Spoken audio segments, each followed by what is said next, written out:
thứ hai là cháu đi làm xa ấy.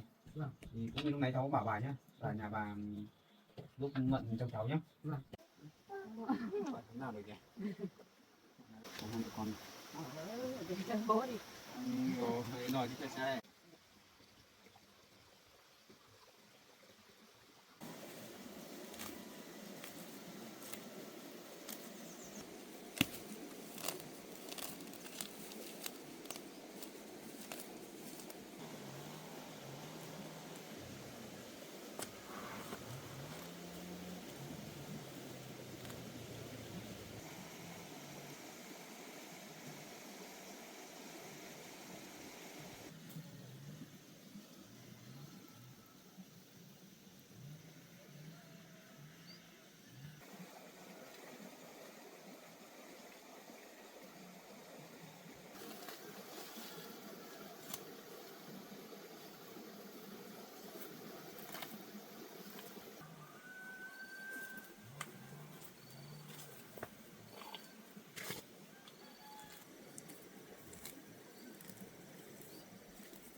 Bà ơi bà sao không đi găng tay vào? Cái này nhiệt cái gì nữa.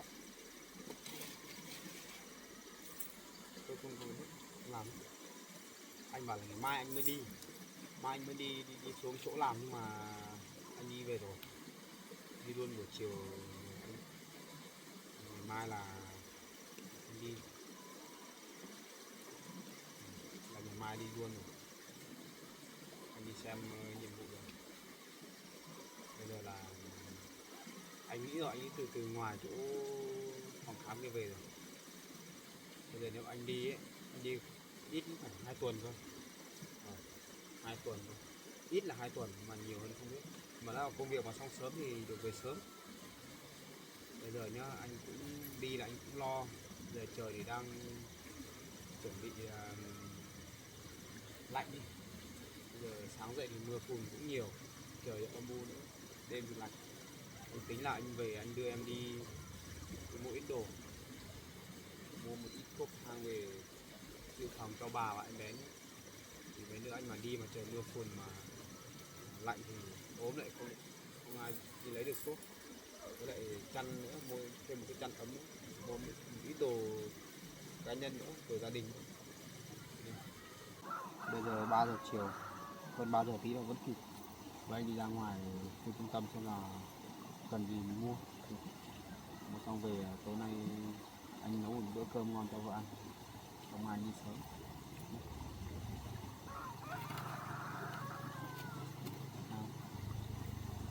Không thấy anh đi à? Anh đi làm thôi. Đi làm mấy nữa anh lại về. Anh đi bảo bạn. Dạ. Ba nghỉ tay bà đi vào trong nhà nhé. Không làm nữa.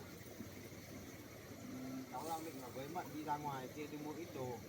Mua một chút quần áo hoặc là một ít thuốc thang ấy, mang về để đây xong là mai cháu đi làm.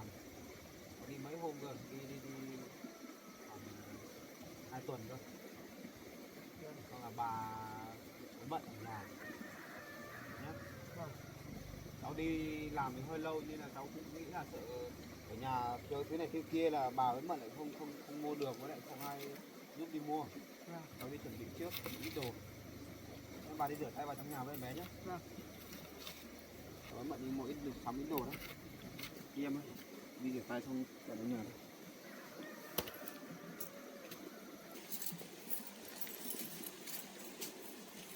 Đây là anh nước rồi. Ba vào đây đóng uống nước cho rửa tay.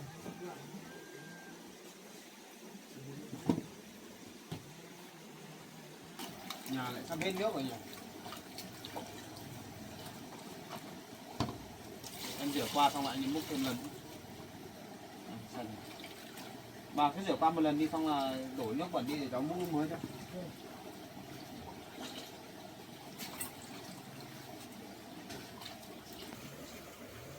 Lần sau bà đi làm bà đeo găng tay vào nhé. Nó đỡ phải đau cái móng tay. Giờ trời lạnh rồi. Xong rồi bà lên nhà với em bé nhé. Cháu với Mận đi luôn đây.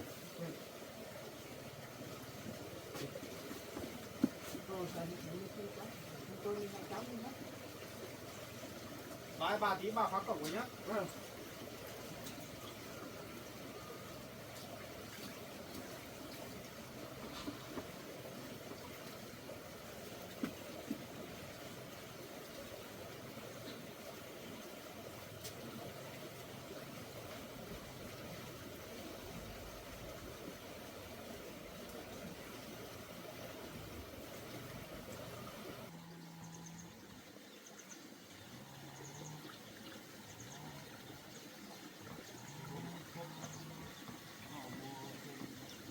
Cho bà căn cho em con căn.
bán đệm lấy chăn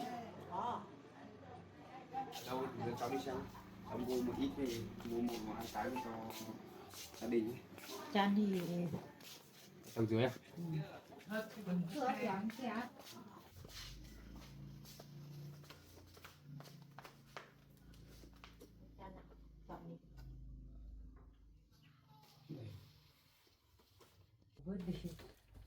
Cái này bao tiền cô nhỉ? Cái này. đấy à? Vâng. Nên đấy Cái này bao tiền cô? đấy 300 rưỡi. 300. Ừ. Cả mấy cái này hết à? Ừ. Cái này.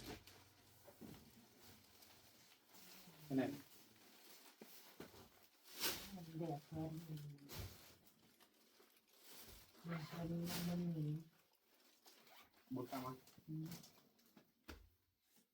Em xem cái chất liệu là không cỡ. Cái này không được.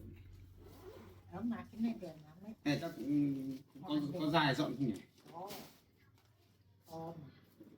Để cho lấy cái này. Đừng sách cái này ôm. Nó nặng giữ được. Lấy cái này nhé. Cầm. Mua Nó hai cái. Mua một cái về cho hai vợ chồng trẻ, còn một cái thì để cho bà, cho bà cụ ấy. Ừ. Đấy.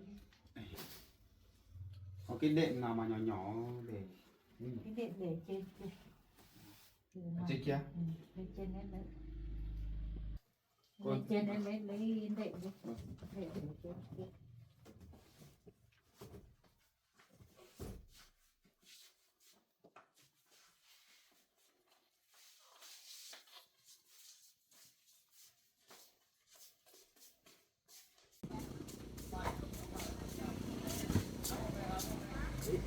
Cái đệm nhỏ này nó vừa này. Cái giường ở chỗ nhà cháu kia là nó nhỏ. Cái đệm của các bạn. Cái màu tối này. Nước sạch.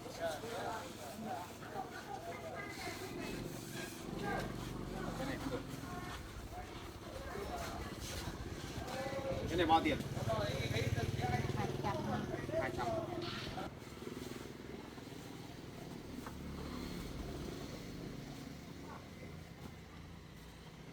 Có cái ga kiểu không nhỉ?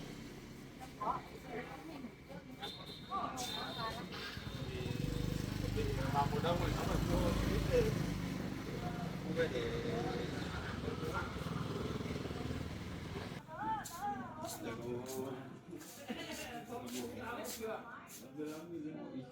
muối mì về để dự trữ.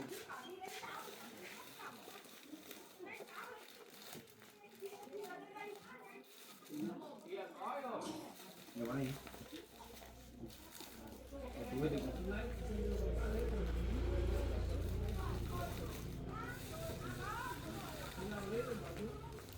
Có một gói đường về uống nhá, rồi thì em pha cho bà với em uống nhá. Lúc đi làm về mệt thì pha đường uống. Chung.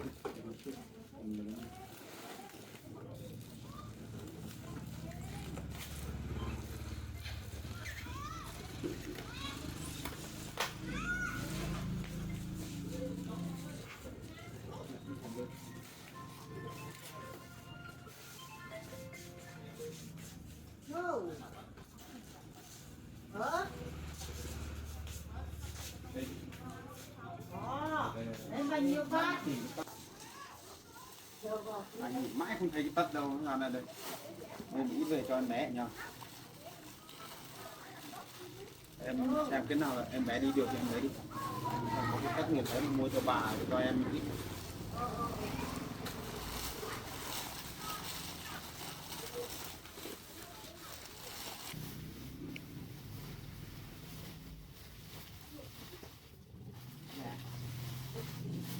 Cái đấy nhiều à? Ngon. Mua đồ cho họ lấy nhé.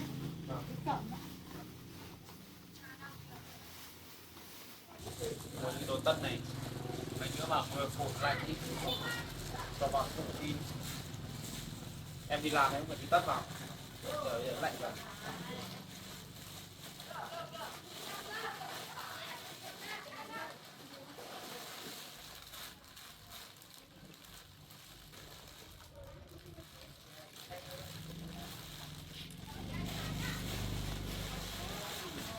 Mười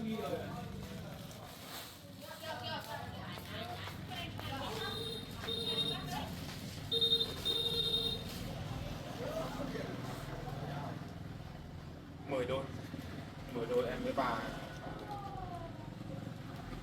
ví dụ như là đi làm về thì vật giảm đi, quay lại thì dừng lại.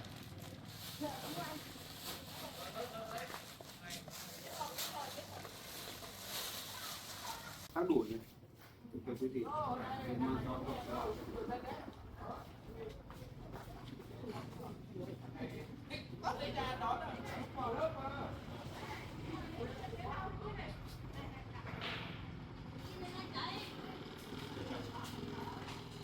Em ở đây chờ cho tí nữa cô ra tính tiền nhé. Anh ra hiệu thuốc thêm một ít thuốc lắm. Ý cô tí nữa còn tiền anh hãy trả tiền. Chào cô. Cái đội thế đóng như thế này Đóng mua. các bạn có cái chân cá nhân bé một cái con Lấy một ít thuốc hạ sốt trẻ em nhé. Đây là Cái này thuốc không phải đau đầu hạ sốt người lớn này. Nếu của trẻ em là mấy tuổi á? Gần 1 tuổi rưỡi. Người lớn này. Đây là thuốc của trẻ em này, sốt lúc nào là uống một gói lúc đấy. Cái này em mua về để dự phòng thôi. Cái này là cần thiết đấy. Mùa này với trẻ con ở trong nhà lúc nào cũng phải có thuốc dự phòng, thuốc hạ sốt.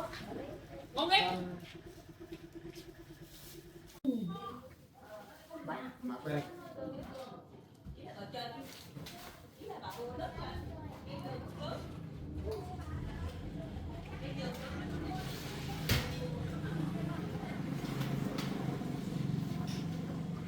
Cô xem nhận được chưa? Cháu gửi. Được chưa? Cảm ơn cô nhé.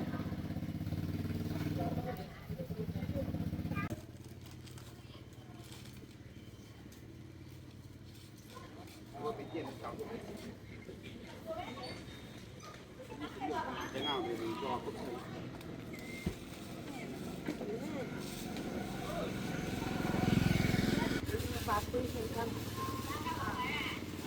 Cô cứ đếm hết đi.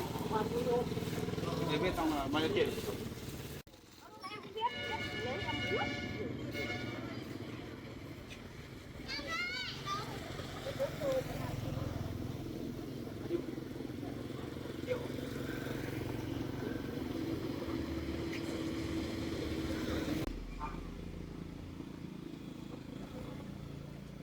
Một triệu 040.000.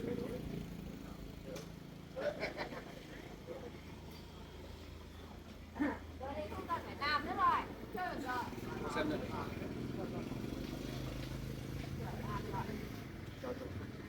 Sớm này, đó. Cứ cho con gà ăn nữa. Ăn kia. Cái loại đen đen kia cơ mà. Đen đen nào? Đen ở dưới này này. Hay đâu? 50 á. 50 có ống cuộn nữa. Ra ngoài. Ống cuộn bán cho mấy đồ ăn ta về.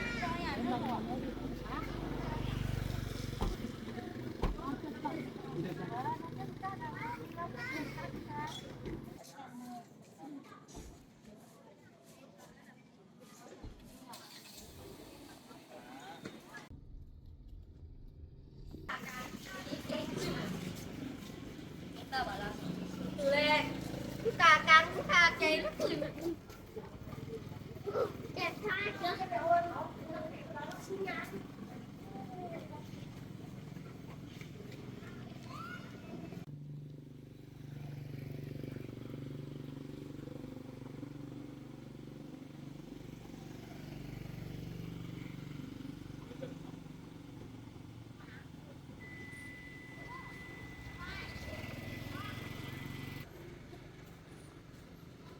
Bán bao nhiêu? Bán.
Giờ về thẳng rồi nhỉ, mua đủ đồ rồi, về xong là anh nấu một bữa cơm cho cả nhà.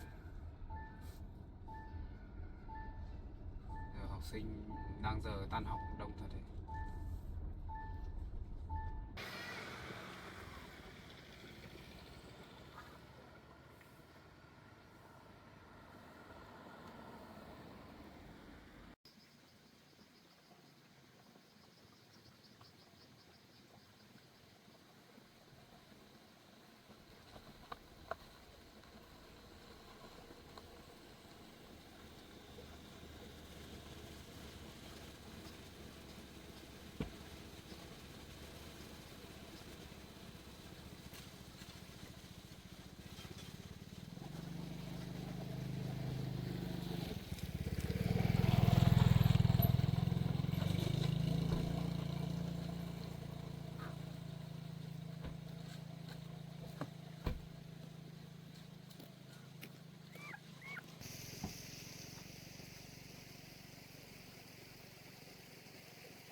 Cái cuộn này nếu mà anh Dương ra lấy bảo là chở hộ về nhà thì anh gọi cho anh Dương.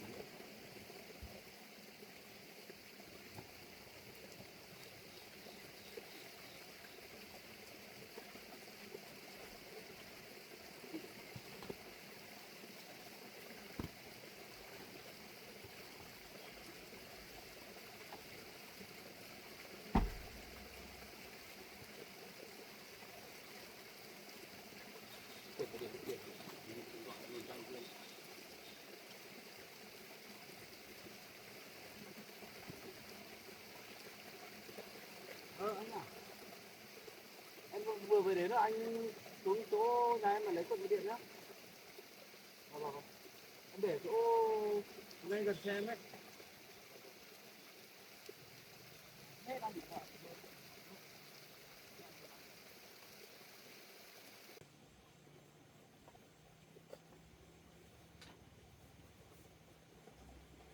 Ồ, bố với mẹ đi đâu thế? Hai bà cháu mình giống nữa nha.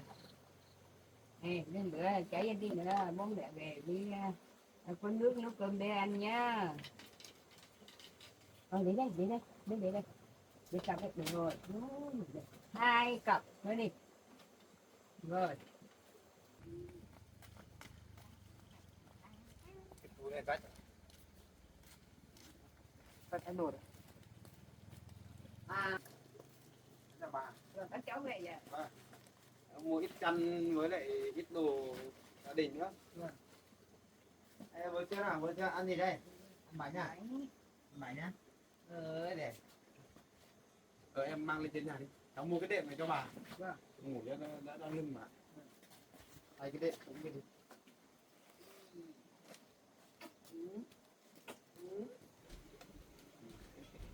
Đây, xuống dưới này với cụ nhá. Số này nhóm lửa thì nó cháy rồi kìa. Đấy, nhóm lửa nó cháy rồi kìa. Cháy. Cháu mua 30 quả trứng gà nhá bà ơi. Vâng. Để trên này đó là mai mấy cháu đi rồi thì bà với Mận lấy về ăn dần nhá. Vâng. Một con gà nữa về nướng.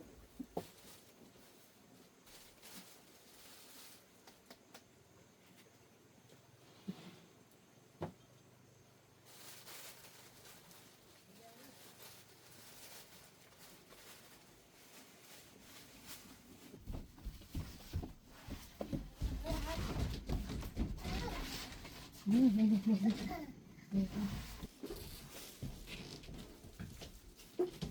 vừa mấy nhỉ? Sao bà một mình ở trên đây đủ. Bấm đây. Bà ơi, Dạ. cháu đổi cái chăn mới cho bà nhé. Vâng. Đây, chăn mới này, gối này, Vâng. có cả đệm. Vâng. Còn màn thì cháu để trong kia, khi nào ngủ thì cháu mang ra. Vâng.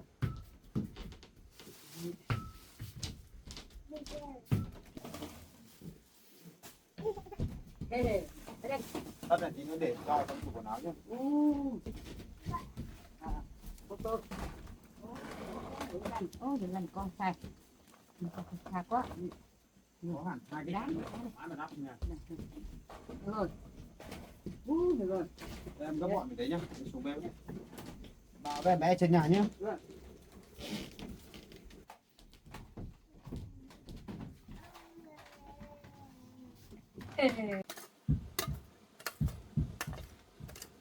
Tại sân còn cho đẹp.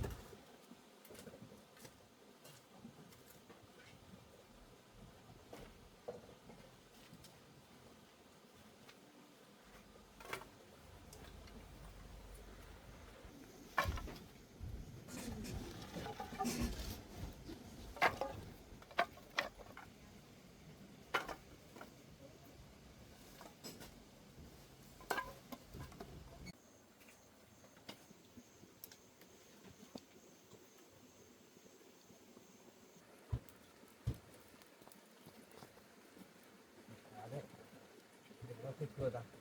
Đấy, nó ở trên nhà. Đấy.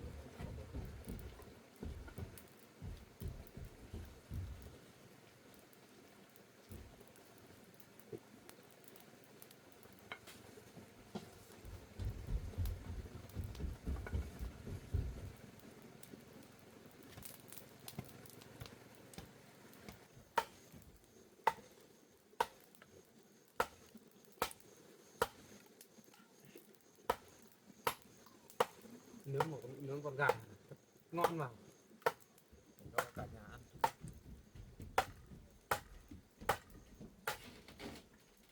Mai anh đi làm chắc khoảng 2 tuần nữa anh mới về. Đối với anh chắc phải lâu ấy, một ngày nó đi nhiều 1 tháng rồi, không biết lúc nào mới được về.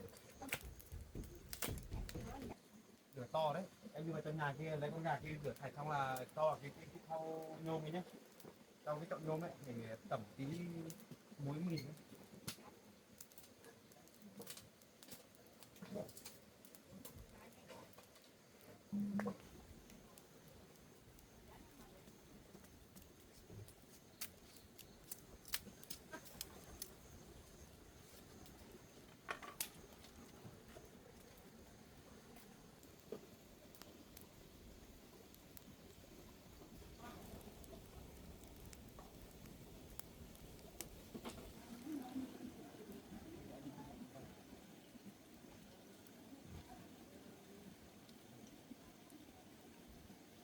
Rồi cuối lại chèo nương cao, nghe vang buồn chim hót hay hay thật là hay.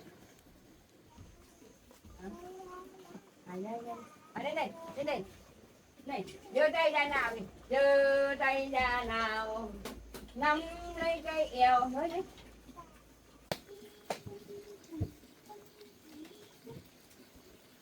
Cái gì vậy cái này? Nói làm gì đấy?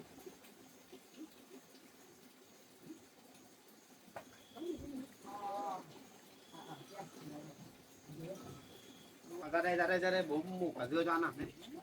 Đấy. Ăn quả. Đây. Đây bố mụ dưa cho ăn. Đây bố mụ cho. Rửa nào nhá. Một rổ cho ăn nhé.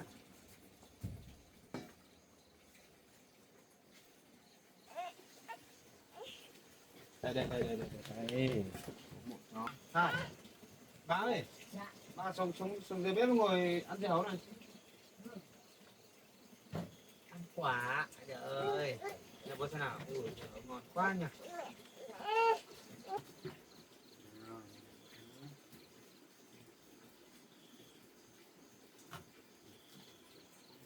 Ồ, xin à? Xin xin bố xin rồi, giỏi quá nhỉ.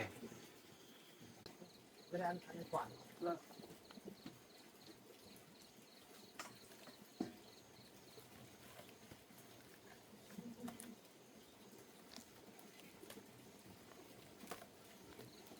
Mời bạn. Bà ra đi cháu một. Còn mày hai cháu quả nhé. Ba đi. Từ mai đi cháu hoặc không cháu không ở nhà thì bà ở nhà bà chăm sóc em bé giúp cháu nhé. Vâng.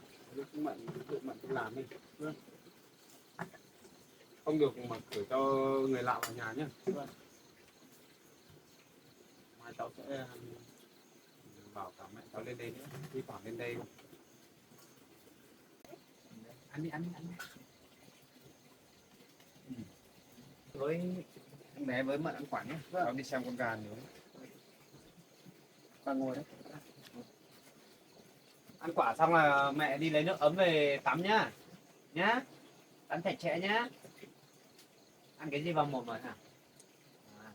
Cái tưởng là ăn cái đấy. Nhá, xong em tắm nước rồi nhá, tắm rửa đi. Anh đi nhúng gà.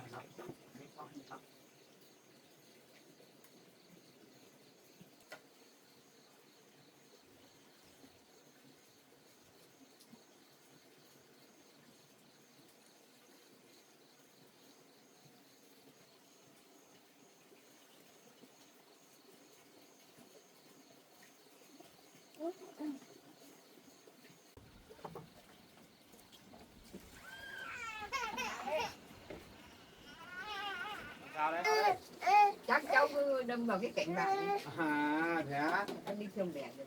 Đâm vào đây, không sao đâu nhỉ? Đâu có sao. Không sao đâu rồi nhờ bố tôi nào. Đâm vào đây, đâm bố chưa? Đây xem con chó con à, đi xem bố đứng khi nào. Ồ, thổi á. Đau một tí thôi nhá. Một tí khỏi rồi. Thế bố đi lấy ghế ra đây ngồi nhá. Trời cũng đang xe lạnh này, ngồi ở ngoài này chắc ấm, đỡ ấm.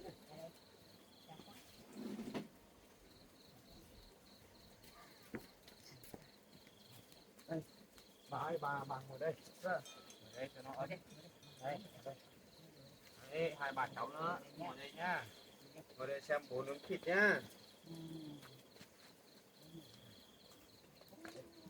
Trông con của Thuận.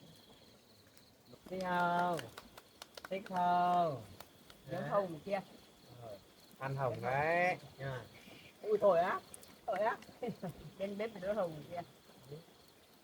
Ngồi ở bên cái đống lửa to này mới ấm nhỉ.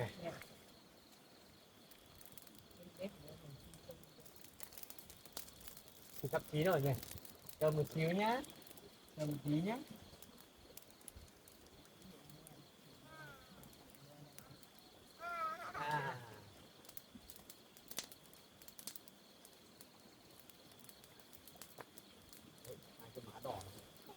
Chai nhà nào vậy? Một chiếc chai nhà nào mua đi. Tôi cầm cây của cái gậy của bác Sủ nhá.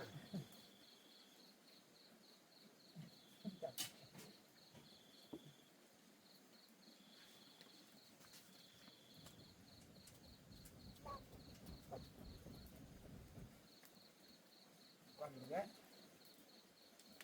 Nóng lên thì phải chín nhanh rồi. Đây, ra đây hổ bố thổi đây. Này, ra đây. Áp phù này, áp phù. Chà. Cá.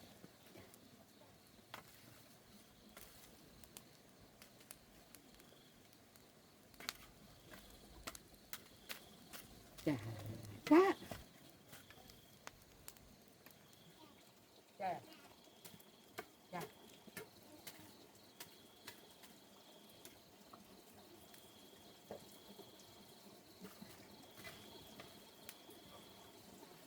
Bye bye á. Bà hay là bye bye? Đi vào trong nhà rồi. Một đóng cổng nhá. Dạ. Ôi, cổng cây nhá. Quá. Con lấy á. phải đi chắc cái chân nhá. Em cho con cho cậu này nó ngã tập rồi. Cầm tay con nhé.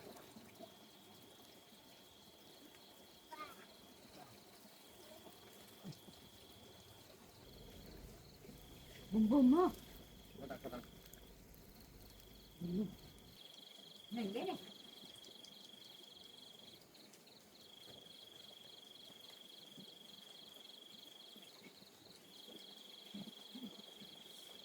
Đi lên đi. Muốn đi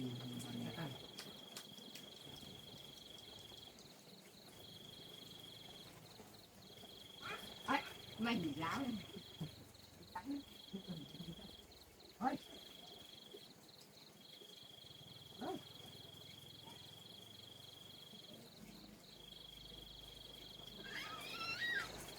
Thôi, trước mày đi kêu cánh mình nó. mai bố đi rồi nhá, mai bố đi làm rồi nhá, em bé ở nhà với mẹ nhá. Nhá. À thì bố bé đây. Không á? Thì bố lấy còng cho bé ăn nhé. Nhé. Sao? Nhìn cái gì? Cho con á. Bố bé này. Bé này. À không á. Sao mà nhìn đáng ghét thế nhỉ? Đáng ghét thế nhỉ? Đi bố bé nhá. Để xem con cháu con nào, cháu con làm sao đây? Đi. Xem cháu con làm gì với bác cụ nào. Này.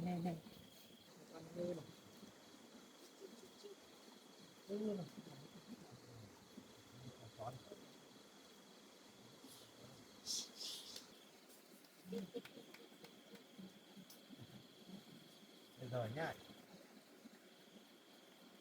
Đánh nó nhé. Trời mưa à? Cái này không thì nó mưa mất đấy.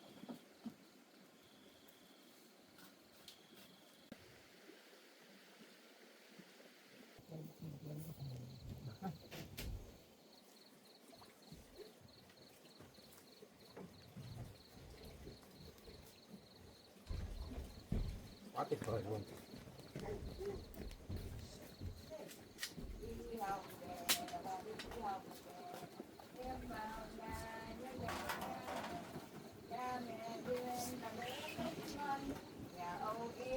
Đôi đó em chạy đến ngã không đó.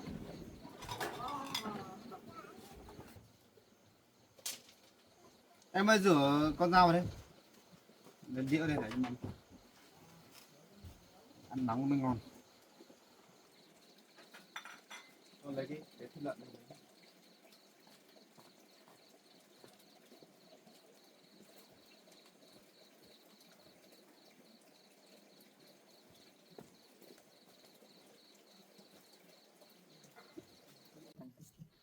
Được rồi. Đẹp quá. Rau này với một tồi thì cái đĩa.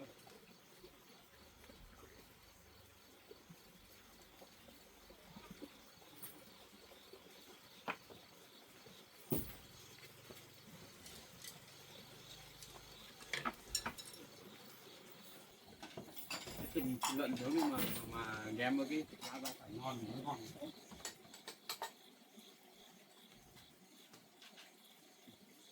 Để thử như này, nó mát hơn.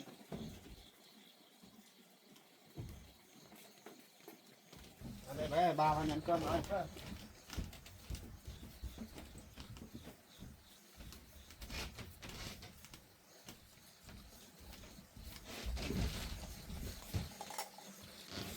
Đây bố bé. Ăn còng á, ăn còng ngon á. Ăn vào đi.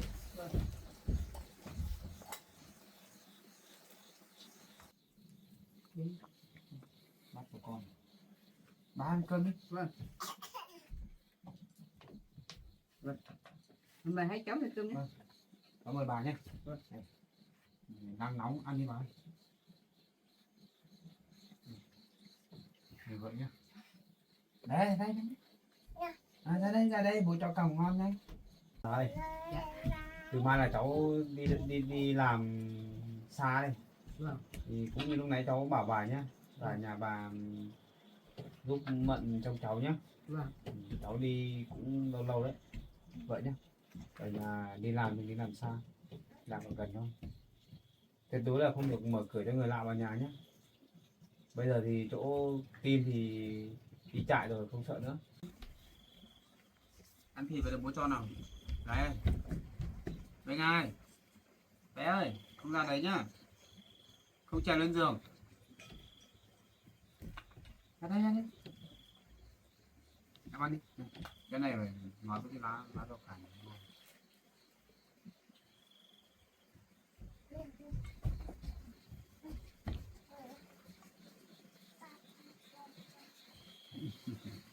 Đang tập nói chuyện này.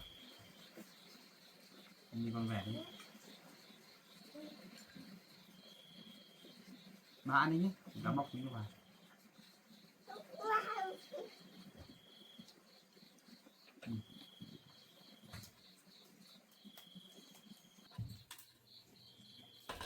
Cái này luộc vừa chín tới mới ngon bà. Đây trứng là gà của mình đấy. Trứng gà ta đấy. Cháu mua 30 quả nhá, ở dưới kia còn nhiều lắm. Bà lấy về sáng dậy bà luộc ăn.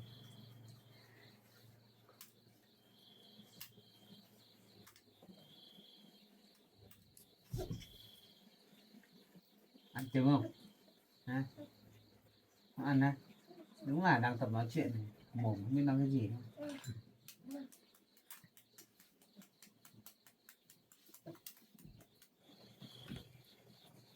Cảm ơn bà.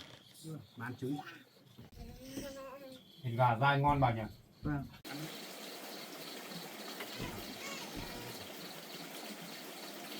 Không nhìn được tí nữa con ơi. Ra đây một cho thịt ăn nào. Đi nhé. Cái gần.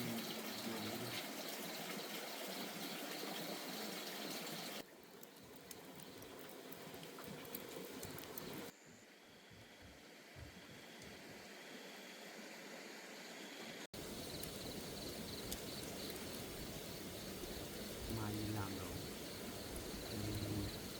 Ở nhà em nhớ tự chăm sóc bản thân mình nhé. Chăm sóc con thì tốt mà. Chăm sóc tất cả bà đi nhé. Bà cụ bây giờ cũng lớn tuổi rồi đấy. Bà cũng đôi khi bà cũng ốm nhưng mà anh mua thuốc, có thuốc ở trong nhà nhé. Bà bị cúm hay là bị ốm sao thì em cứ lấy thuốc cho bà uống nhé. Cả con nhé. Con cũng thế, bây giờ đang vào mùa lạnh này, ốm lắm. Đợt này anh đi không biết là về sớm hay về muộn, nhưng mà cũng đại khái là tháng chừng khoảng 2 tuần, mà không biết được do công việc thôi, biết đâu thì anh về sớm hơn dự kiến chẳng hạn. Nhưng mà nhà anh mình buồn nhé. Anh thấy hôm nay em cứ buồn ấy. Rồi anh sẽ tự biết. Em lo anh đi làm rồi anh ăn uống không đầy đủ à? À đâu, anh lo cho em mới đúng. Em ở nhà em lại không nói được chuyện nữa, còn bà cụ nữa, anh là lo nhất tôi đấy thôi. Bây giờ anh mà đi làm rồi nhá, thời gian anh mới về thì biết đâu em lại gặp khó khăn trong cuộc sống chẳng hạn, không ai giúp đỡ, chỉ có mỗi bà thôi. Cố lên nhé, cố gắng nhé anh. Còn anh sẽ bảo mẹ lên, thi thoảng bảo mẹ lên, vì là mẹ cũng có lúc mẹ cũng bận việc, ấy, nhưng mà anh sẽ bảo mẹ là thu xếp thời gian là lên đều một chút, lên cứ gọi là như kiểu là lên trông em đi, trông vợ giúp con trai. Anh nhiều cái lắm, anh sợ mỗi cái chỗ là em ở nhà có kẻ xấu đến quấy nhiễu làm hại em thôi. cũng sợ đâu gì. Ở nhà nhá, anh dặn này, ở nhà em khóa cổng rồi, hàng rào của nhà mình thì cũng chưa được chắc chắn lắm. Sau đợt này anh đi làm việc về anh sẽ sửa lại toàn bộ cái hàng rào nhà mình. Anh xem thế nào, nếu mà được thì anh sẽ chuyển đổi sang cái chỗ hàng rào theo gai thôi. Nhưng mà cũng chắc bây giờ thì nói chung là cũng không ai dám làm phiền nhà mình đâu. Chỗ team thì nó cũng đi cải tạo rồi, không lo mới đâu. Giờ chắc nhà mình được yên ổn rồi, không sao đâu, không có chuyện gì nữa đâu. Qua anh đi làm xa thì nếu mà nói đi về nhà ấy, đi về nhà thì chắc cũng mất gần một ngày đường, xa lắm. Bây giờ thì em ở nhà em với bà cẩn thận là được. Cẩn thận thôi. Còn anh thì anh lo nhất là em với con thôi, với bà nữa. Không có một người đàn ông trong nhà ấy, thì cảm giác nó thiếu an toàn, đúng không? Em thì với con thì với bà thì cả nhà mình rồi. Có anh thì mới có chỗ dựa vững chắc được. Mọi thứ trong nhà, mọi chuyện trong nhà ấy, toàn phải anh có mặt anh thì mới giải quyết được. Chứ em bây giờ giả sử em có chuyện gì thì ai giúp cho. Nhưng mà camera nhà mình em đừng rút điện ra nhé. Đặc biệt nhé, cả cái cam bên ngoài nữa. Nhà mình có 3 cái camera nhé. Em đừng để mất nguồn điện nhé. Đi làm gì có chuyện thì em cứ ra camera kia gọi anh nhé. Xong là có gì anh sẽ nói chuyện trực tiếp qua cái cam đấy nhé.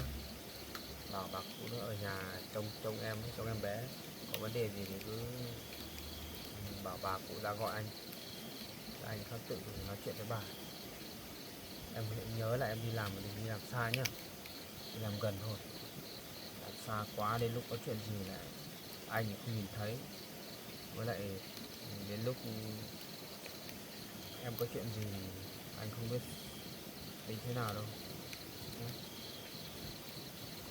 Tay của em chai hết rồi, đi làm việc ít thôi. Đi làm việc nhiều quá đi tay nó xấu hết rồi. Đeo găng tay vào nhé, đeo găng tay vào cho nó đẹp. Đeo bàn tay là bàn tay đẹp, bàn tay đẹp. Em đi làm này, đợt trước em đi làm này, đập vào chỗ này, bong hết móng tay vào. Cố gắng 2 tuần thôi, 2 tuần nữa là anh lại về. Ở nhà có chuyện gì thì đừng ví dụ như có người muốn hại mình đi, em anh sẽ để số điện thoại của công an ở trong này, cả số của anh Hằng nữa, mấy công an chỗ anh quen ấy, anh sẽ để ở trong tủ quần áo kia, có số điện thoại nữa. Ví dụ em có việc gì em nhà mình có ai về trộm cắp hay là gây phiền hà đến mình, em cứ chạy thẳng ra chỗ anh Dương nha, chỗ anh Dương này mà nhờ anh Dương gọi cho nhé. Anh nói chuyện anh Dương rồi. Cái anh mà mình mua đất đây, nhớ chưa? Nhớ. Cứ ra đấy bạn gọi anh đi xa vợ một thời gian, vợ bao nhiêu anh không nhớ. Anh nhớ vợ lắm nhưng mà vì công việc thôi anh phải đi, mà anh đi sớm về sớm thôi nhé. Ở nhà cứ chăm sóc bà với em bé thật tốt vào. Anh sẽ về một ngày sớm nhất có thể nhé, được chưa? Vợ đáng yêu của anh không sao đâu, cứ vui vẻ lên, yên tâm đi, anh đi làm anh sẽ giữ gìn sức khỏe nhé. Vợ ở nhà cũng thế nhá. Tối nay nhìn vợ xinh thế nhỉ? Nè, tối nay xinh thế. Được rồi, vợ anh ngày nào chẳng xinh nhỉ? Nhớ chưa? Ở nhà nhớ phải bảo trọng sức khỏe nha. Anh biết rồi, anh sẽ tự lo cho bản thân anh. Anh sẽ mặc áo ấm với lại vợ đấy nhá. Ở nhà anh mua được chăn rồi là chăn ấm này, áo ấm cho bé rồi cho bà nhá. trời mưa thì đừng đi làm, thấy chưa? Đi làm và trời mưa, mưa phùn mùa đông nữa dễ ốm lắm.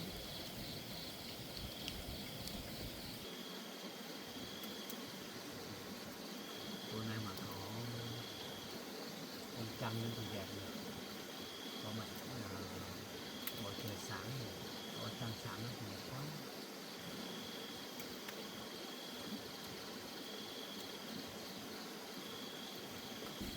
Trước thì lúc nào cũng được ở bên vợ này.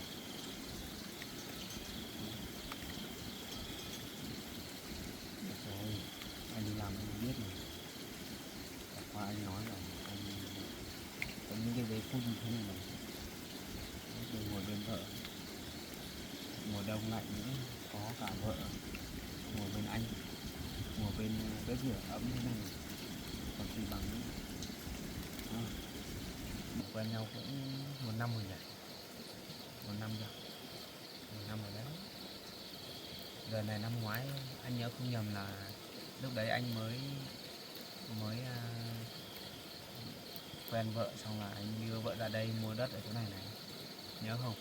Mua đất xong anh còn dựng nhà cho vợ đấy, toàn 1 năm rồi đấy. Không ngờ 1 năm sau là vợ chồng mình đã thành một gia đình nhỏ hạnh phúc thế này rồi. Anh vui quá. Vợ ở nhà vợ nhớ những gì anh dặn nhé, nghe chưa? Đi làm việc này, ăn uống này, xong là cảnh giác với những người xấu này. Đấy. Bất cứ ai mình không quen biết, mình không cần thiết nói chuyện thì mình tay xa thôi. Nghe chưa? Em phải em đi làm việc kiếm tiền, bán hàng, xong rồi em về, thấy chưa? Về là nấu cơm nước để là chăm bà chăm em bé thôi. Đó. Thế thôi là được rồi, và chờ anh về thì cuộc sống lại bình thường thôi. Đó. Nên mặt trăng không thấy nhỉ, có mặt trăng đẹp quá.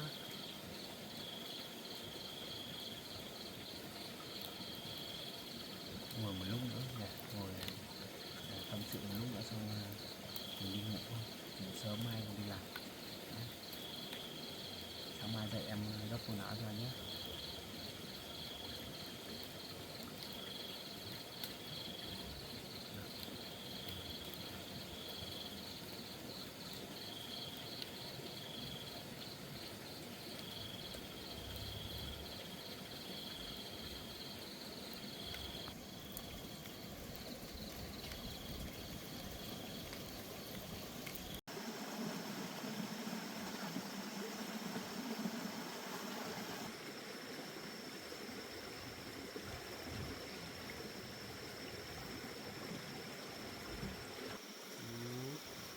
Để ở nhà với mẹ nhé, bố đi làm nhé.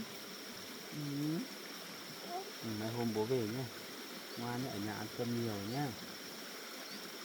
Nào bố về bố đưa con đi học nhá. Lấy gì? Con lấy gì? Con bông hoa.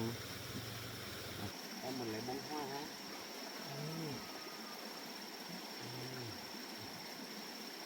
Chưa.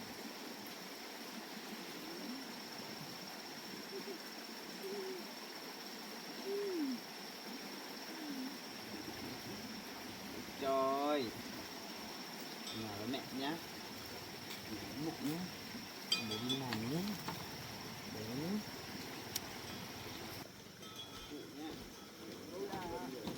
cháu đi làm được nhá, đi nhà đi bà nhá, đi đẻ nhá, cô đi cùng bác xong rồi vào cô về như thế nhá.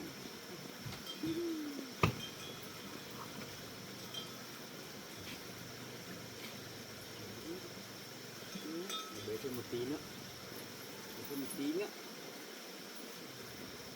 Những cái đồ của anh thôi.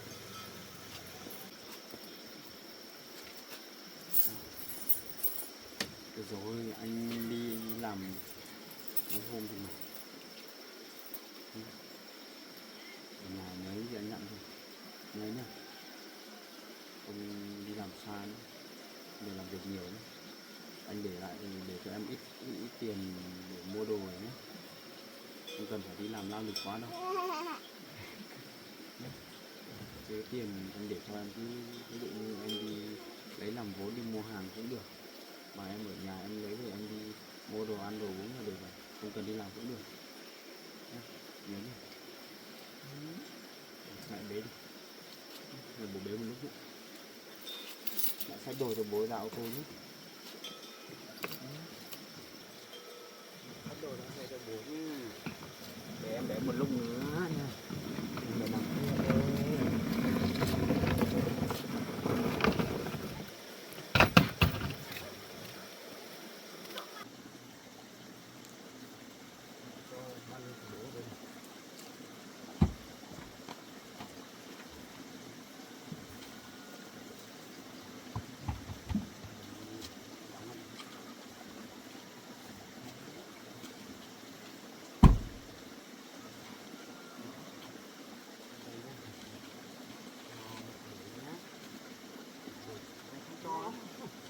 bố á, bố đi chiều bố đi công tác hết.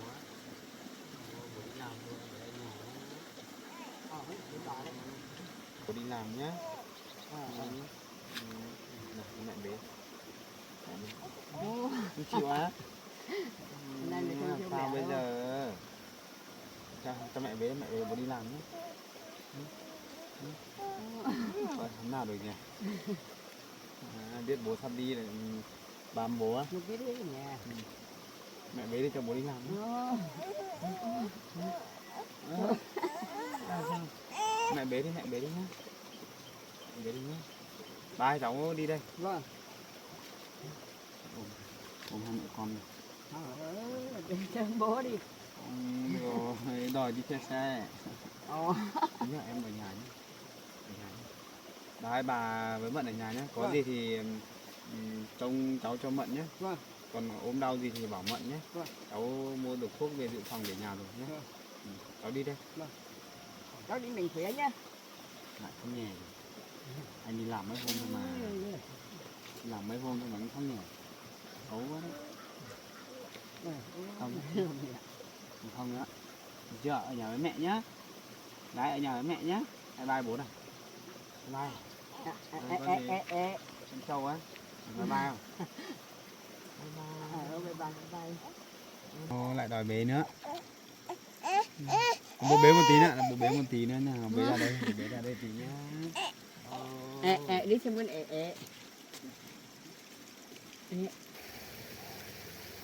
thế thôi nhá. Bố đi mấy hôm bố về nhá. Bế nhá. Bye bye. Bye bye. Không đi. Bye bye nhá. Ba cháu đi đây. Vâng. cháu đi mình khỏe an toàn nhá. Vâng. Đừng phải ăn cháu này nha. Ba cả bà nữa. Ba cả bé nhá. Ở nhà với mẹ.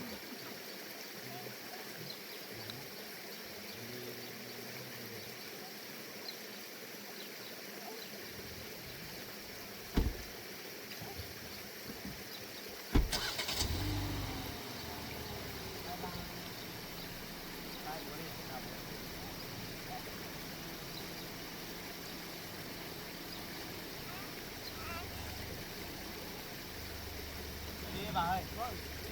Vào nhà. Bye bye cả nhà. Bye bye con nhá.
Cháu đừng lắng lắm nha.